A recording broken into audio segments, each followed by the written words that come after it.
Sampai dengan saat ini Polri telah menangani 246 laporan polisi yang ditangani di tingkat Mabes, ada ditangani oleh Divdivit Siber Bareskrim, dan juga 15 satuan wilayah Polda dengan rincian sebagai berikut. Kita dari Mabes Bareskrim akan menyampaikan perkembangan penegakan hukum pelaku aksi kerusuhan tanggal 25 sampai dengan 31 yang lalu. Ini kita datakan seluruh jajaran Polda, ada 15 Polda jajaran yang kita datakan. Perlu kita sampaikan kepada rekan-rekan media bahwa penegakan hukum yang dilakukan oleh Polri bersama seluruh jajaran Polda, penegakan hukum hanya dilakukan terhadap pelaku yang melakukan kerusuhan. Jadi, sekali lagi, penegakan hukum yang dilakukan oleh jajaran itu adalah semuanya pelaku yang melakukan kerusuhan, bukan masyarakat yang melakukan demo. Karena kalau demo memang itu sudah ada aturannya. Jadi itu yang kami tegaskan di awal. Sampai dengan saat ini Polri telah menangani 246 laporan polisi yang ditangani di tingkat Mabes, ada ditangani oleh Divdivit Siber Bareskrim, dan juga 15 satuan wilayah Polda dengan rincian sebagai berikut. Yang pertama adalah Polda Jambi. Ini datanya ada, silakan rekan-rekan juga bisa melihat langsung. Polda Jambi menangani 6 laporan polisi dengan 3 tersangka dewasa. Memang ini kita bedakan nanti antara tersangka yang dewasa dan anak-anak, karena yang anak-anak ini pasti sesuai ketentuan undang-undang perlakuannya beda, perlakuannya khusus. Kemudian Polda menangani polisi 1 tersangka dewasa dan 7 anak. Polda Sumatera Selatan ada 12 laporan polisi, 23 tersangka dewasa dan 3 anak. Berikutnya Polda Banten ada 1 laporan polisi, 2 tersangka dewasa. Polda Metro Jaya 36 laporan polisi dengan 200 tersangka dewasa dan 32 anak. Polda Jawa Barat ada 30 laporan polisi dengan 80 tersangka dewasa dan 31 anak. Berikutnya Polda Jawa Tengah ada 40 laporan polisi dengan 80 tersangka dewasa dan 56 anak. Polda Jawa Timur ada 85 laporan polisi dengan 185 tersangka dewasa dan 140 anak. Berikutnya Polda DIY 9 laporan polisi dengan 4 tersangka dewasa dan 1 anak. Polda Bali 4 laporan polisi, 10 tersangka dewasa dan 4 anak. Polda NTB 2 laporan polisi, 15 tersangka dewasa dan 6 anak.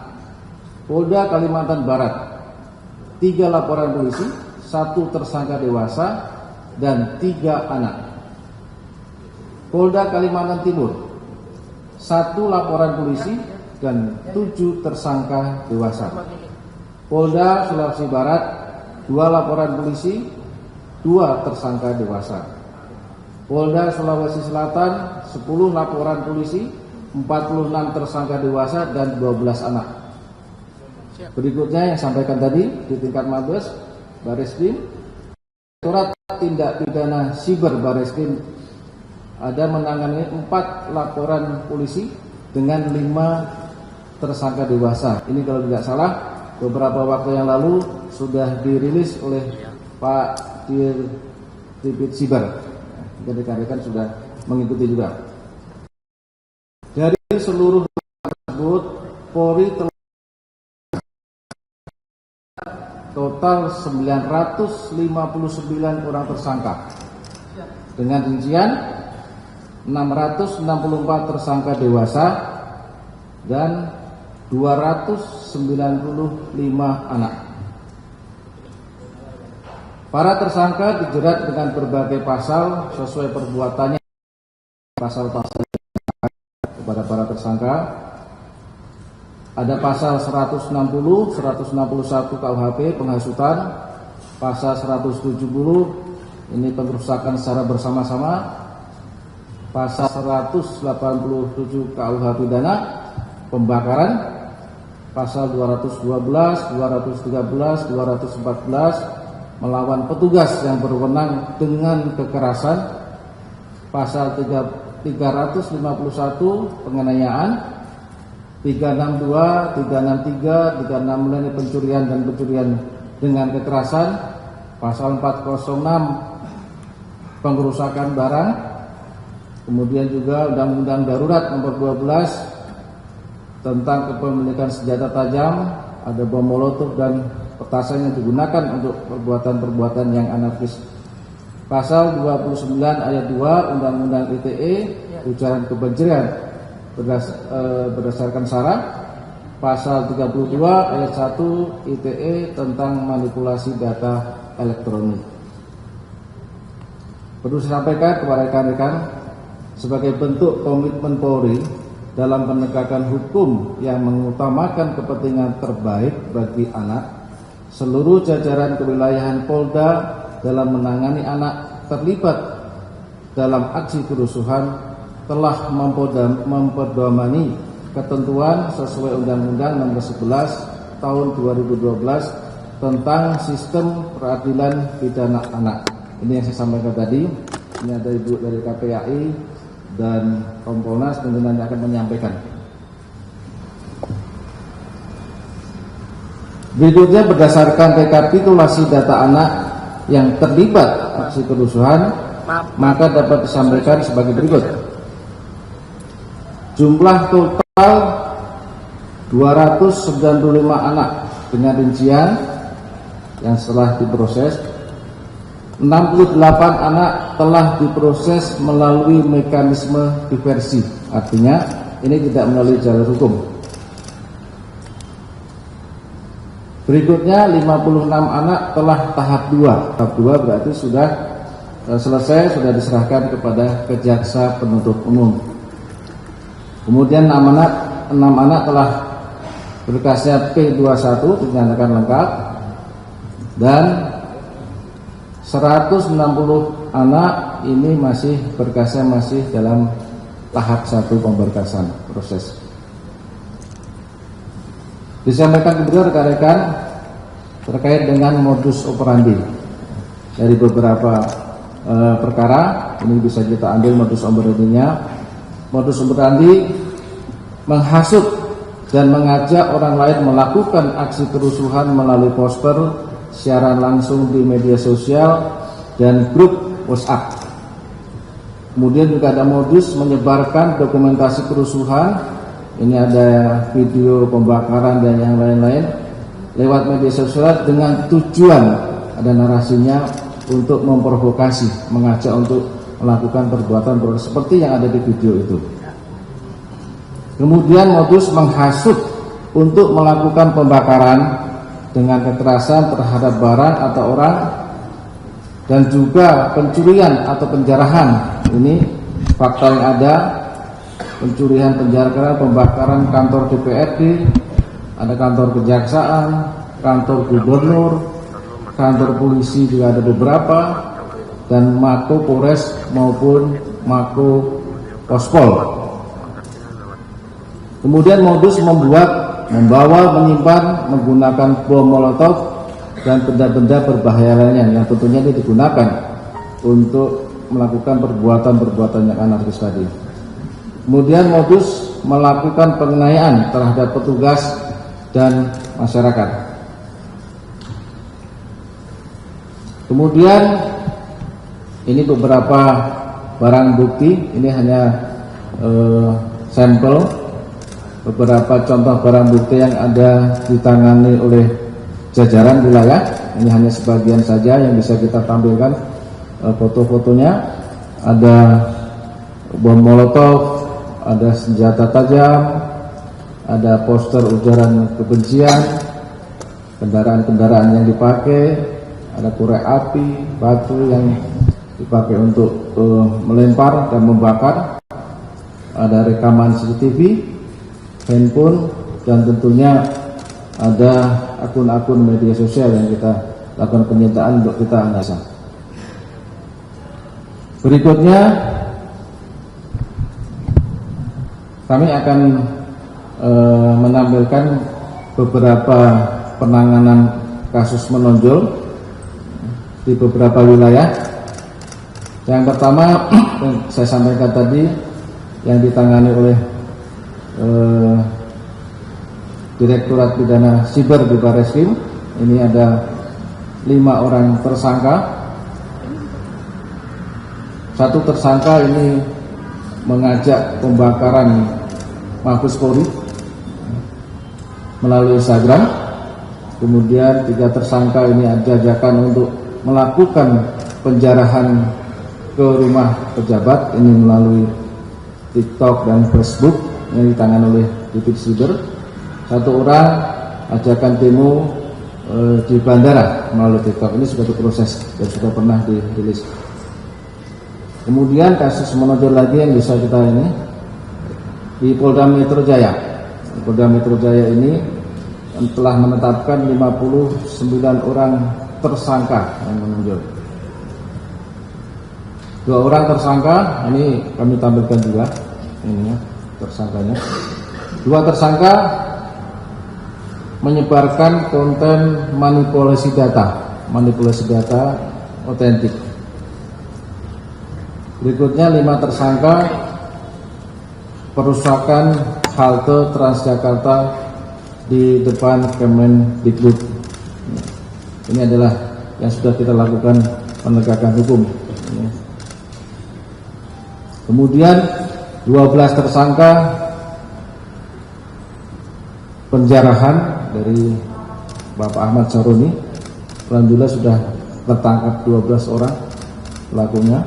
Kemudian penjarahan di rumah Bapak Eko Patrio, ini juga sudah berhasil dilakukan penangkapan, ada 7 tersangka sedang proses. Kemudian yang melakukan penjarahan di rumah Bapak Uya Kuya, ini juga sudah bisa dilakukan penegakan hukum, ada 11 tersangka ditangkap. Kemudian penjarahan di rumah Ibu Sri Mulyani, ini juga sudah dapat dilakukan penegakan hukum, pelakunya ada 14 orang. Kemudian yang berikut penjarahan di rumah Ibu Nafa Ulbah sudah juga bisa dilakukan penangkapan tersangka, ada 8 tersangka. Kemudian yang menonjol di Polda Jawa Barat ini ada 10 orang tersangka. 6 orang tersangka ini perusakan dan pembakaran kantor DPRD Jawa Barat. Kemudian 4 tersangka perusakan dan pembakaran posko lantas Polres Tasikmalaya. Berikutnya yang menonjol di Polda Jawa Tengah.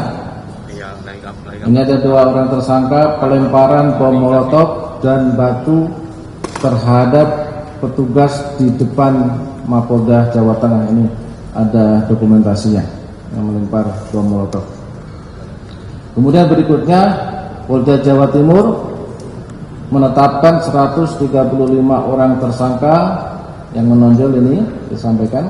14 tersangka perusakan Mako Polresta Malang Kota dan 14 tersangka. Kemudian 11 tersangka penyerangan terhadap anggota dan pembakaran pos lantas Waru Sidoarjo. Berikutnya 49 tersangka pembakaran gedung negara Gerahadi dan Polsek Tegalsari Surabaya.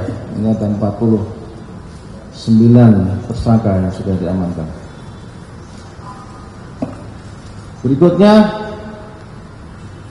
27 tersangka perusakan dan pembakaran kantor DPRD Kabupaten Blitar. Berikutnya 33 tersangka atas perusakan Mapores Blitar Kota. Dan 1 tersangka pelemparan bom molotov di Posko Lantas Pandaan Kabupaten Pasuruan. Berikutnya di Polda DIY ada 1 yang menonjol, yaitu pembakaran perusakan Pos Lantas Polresta Sleman, itu ada 1 tersangka. Berikutnya di Polda Sulawesi Selatan ada total 57 tersangka dengan rincian 28 tersangka pembakaran, perusakan dan penjarahan di kantor DPRD Kota Makassar. Berikutnya 14 orang tersangka pembakaran, perusakan dan penjarahan di kantor DPRD Provinsi Sulawesi Selatan. Ini dokumentasinya. Kemudian 8 orang tersangka perusakan, pembakaran dan penjarahan di Pos Lantas Makassar.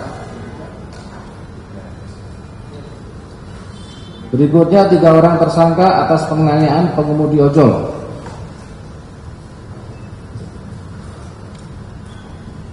Berikutnya 2 orang tersangka pembakaran dan perusakan di Kejati, Sulawesi Selatan. Kemudian 2 orang tersangka perusakan kantor DPRD Kota Paluku. Itu beberapa kasus menonjol yang bisa disampaikan, beberapa kasus menonjol di beberapa wilayah Polda.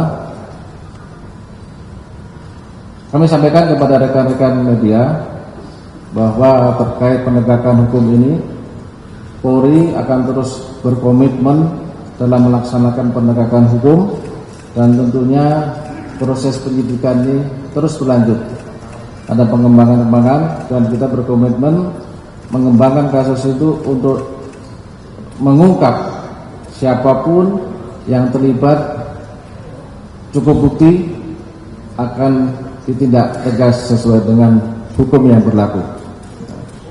Tentunya ini juga merupakan langkah juga dalam menciptakan situasi Kamtibmas yang aman, terkendali dan kondusif. Saya kira itu yang bisa kami sampaikan. Ini adalah perkembangan proses penegakan hukum di 15 Polda dan Barreskrim.